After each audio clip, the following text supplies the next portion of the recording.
그때에 세베대의 아들의 어머니가 그 아들들을 데리고 예수께 와서 전하며 무엇을 구하니 예수께서 이르시되 무엇을 원하느냐 이르되 나의 이 두 아들을 주의 나라에서 하나는 주의 우편에 하나는 주의 좌편에 앉게 명하소서. 아멘. 오늘 본문을 보면은 요한과 야고보의 어머니께서 예수님을 찾아와서 예수님께 절하면서 구합니다.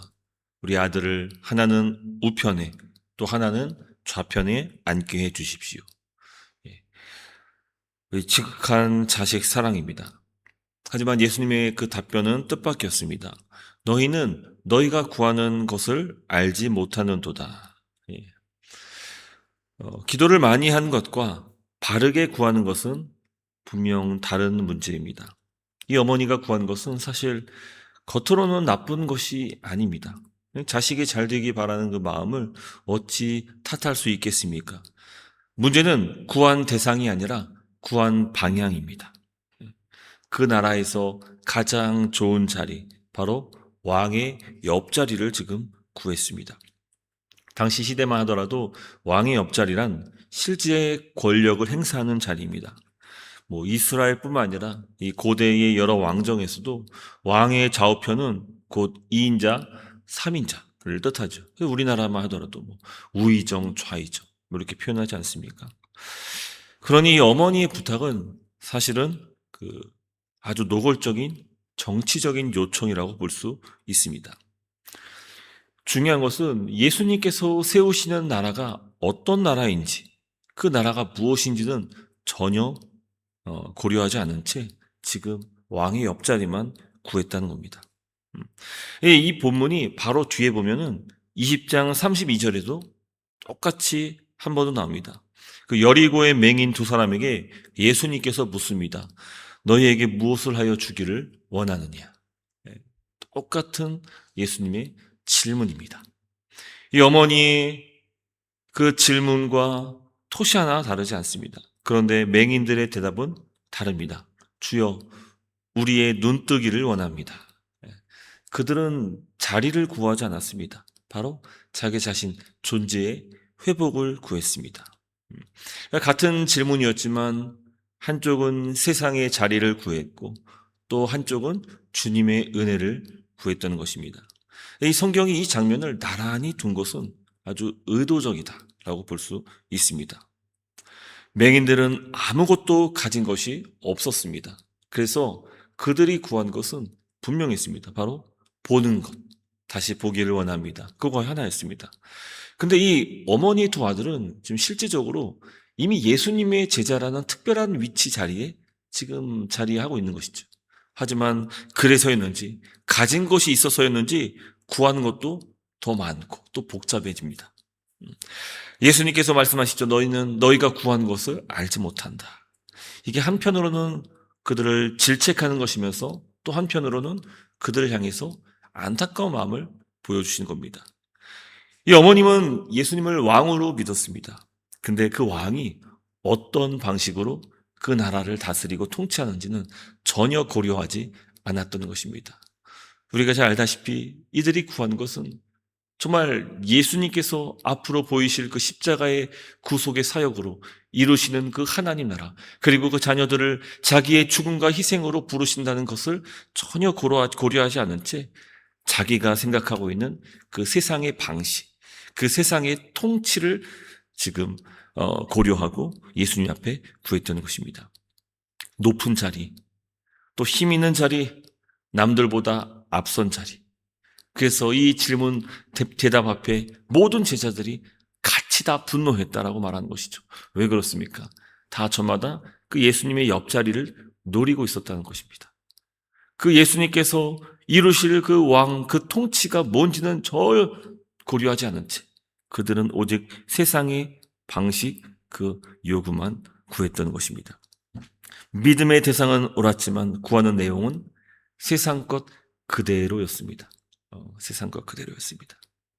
사실 이 요청 뒤에는 자식을 향한 사랑이라는 이름으로 포장된 욕심, 정욕이 있습니다. 가족의 이름으로, 인맥의 힘으로 자리를 얻으려 했던 것입니다. 야고보서 4장 3절은 이 문제를 정확히 짚습니다. 구하여도 받지 못함은 정욕으로 쓰려고 잘못 구하기 때문이라. 예. 하나님께서 우리의 기도를 들어주시지 않는 이유는 그분이 인색하셔서가 아닙니다. 구하는 내용 자체가 내 욕심을 채우고 그 방향 또한 굽어져 있기 때문입니다. 이 어머니의 기도도 마찬가지죠. 왕의 나라를 구하고 있는 말은 실은 그 가문의 영광을 구하고 있는 것입니다. 우리도 기도할 때 종종 갈림길에 섭니다. 좋은 것을 구하고 나쁘지 않는 것을 주님 앞에 구합니다. 그런데 그것이 하나님 나라와 무슨 상관이 있는지는 깊이 묻지 않을 때가 많이 있습니다. 내 자리, 또 내 형편, 내 체면, 내 환경, 이것이 이제 기준이 될 때가 있죠. 맹인들처럼 이 존재의 회복을 구하기보다는 이 어머니처럼 세상의 자리를 하나 구하고 있는 것은 아닌지 한번 돌아볼 필요가 있습니다. 기도는 분량이 중요한 건 아닙니다. 방향이 중요합니다. 방향. 기도를 많이 해도 그것이 어긋난 방향을 가지고 기도한다면 그 기도는 잘못된 기도입니다. 고쳐야 할 필요가 있는 것이죠. 하지만 오늘 이 새벽에 우리가 구하는 것이 하나님, 이 기도가 하나님의 나라, 그의 의를 구하는 기도인지를 구하고, 또 성령께서 주시는 그 말씀, 깨달음 속에서 우리에게 강권하시는 그 기도를 또 올려드릴 때, 그때 비로소 우리는 정말 주의 뜻을 따라 기도하게 될 줄을 믿습니다. 그래서 기도도 이게 내 힘 갖고 하는 것이 절대로 아닙니다. 이 내 힘 갖고 기도한다면요, 우리 예수 믿는 사람들의 기도와 이 믿지 않는 사람들의 그 바라고나는 그 기도와 똑같은 것입니다. 우리가 다른 것은 우리가 그리스도의 말씀을 붙잡고 기도한다는 것에 달려있는 것이죠. 그래서 우리는 세상과 구별되어 있습니다. 그래서 기도할 때마다 성령께서 도우십니다. 말씀을 통해서 우리에게 말씀하시고 기도의 올바른 방향을 정하도록 인도해 주시는 것이죠. 여러분, 우리가 무엇을 구하는지 알고 구하는 것, 그것이 먼저입니다. 잠언 16장 2절은 이렇게 말합니다. 사람의 행위가 자기 보기에는 모두 깨끗하여도 여호와는 심령을 감찰하시느니라. 이 어머니는 자기 부탁이 잘못된 부탁이라는 것을 전혀 눈치채지 못했을 겁니다. 이 자녀를 위한 기도인데 오히려 떳떳했을 수도 있습니다. 우리들의 기도도 마찬가지입니다. 내가 보기에는 아무 문제 없고 정당해 보일 수 있습니다. 그러나 중요한 것은 우리 주님은 그 기도자의 심령, 그 마음, 그 중심을 보신다는 것이죠. 그래서 이 새벽에 우리가 어떤 누구에게도 방해받지 않고 이 오직 주님과 1대1로 대면해서 우리가 기도하는 것 아니겠습니까? 그때 우리 주님, 나의 기도도 주님께서 그 방향을 붙잡아 주시고, 성령님, 오늘 이 말씀을 통해서 깨달은 바, 또 우리 가운데 강권하시는 그 기도 제목을 가지고 기도할 수 있도록 인도해 달라고, 또 우리가 성령님을 의지하며 기도해야 되는 줄을 믿습니다. 말씀 뵙도록 하겠습니다. 이 어머니를 우리가 이제 성경 말씀을 통해서 객관적으로 보니까 이 어머니가 참 잘못됐구나 라고 우리가 이제 쉽게 판단할 수 있지만, 근데 정작 우리의 기도들도 이와 같은 기도가 있을 수도 있다는 겁니다.